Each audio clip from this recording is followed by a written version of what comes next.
Perfect. Sobrang sarap. Happy Friday! Gusto nyo bang malaman kung ano to? It looks yummy, di ba?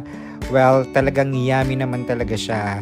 Sinutay lang yan na sibuyas na merong chile, yung green na chile.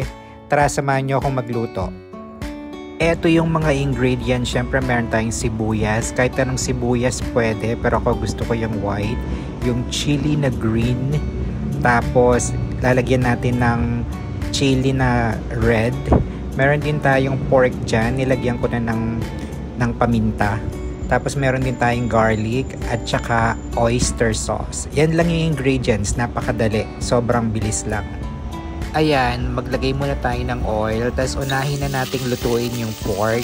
Lutuin natin ng konti yung pork. Yan, pag golden brown na ganyan, okay na yan. Tapos ilagay na natin yung sibuyas. Tapos halo-halo lang, sauté-sauté lang hanggang sa makook yung sibuyas natin. Pag okay na siya, syempre ilagay natin yung bawang. Ayan, ilagay natin yung bawang. Tapos halo-halo lang, isauté-sauté lang natin siya. Parang halo-halo, i-mix-mix lang natin. Isunod natin yung green na chili. Yan, tapos i-mix-mix ulit natin siya. Yan, mix-mix lang, isauté-sauté lang natin lahat. Tapos takpan natin ng konti para medyo lumambot. Tapos isunod natin yung red na chili. Ayan, tapos i-mix ulit. Sauté-sauté lang hanggang sa maluto. Ayan. Tapos yan na yung oyster sauce, ilagay natin. Yan, tapos sauté-sauté ulit. Yan, sauté-sauté lang yan, halo-halo lang yan hanggang sa maluto siya. Ayan. Pagkatapos niyan, ayan, okay na siya, luto na siya. Ayan, oh. Parang pinalambot lang natin siya ng konti. Lutong-luto na. Sobrang sarap niyan. Ayan, oh, sobrang sarap. 'Di ba?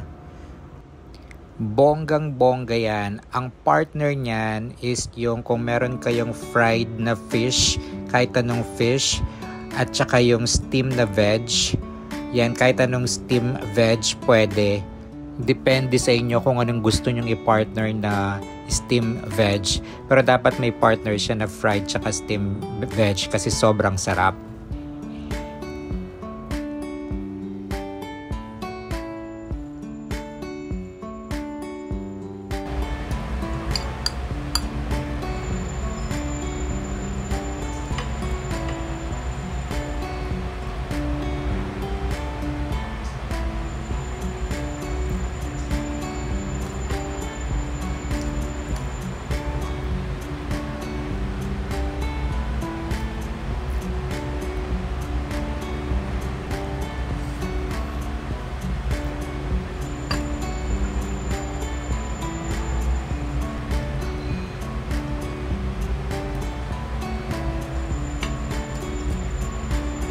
Perfect.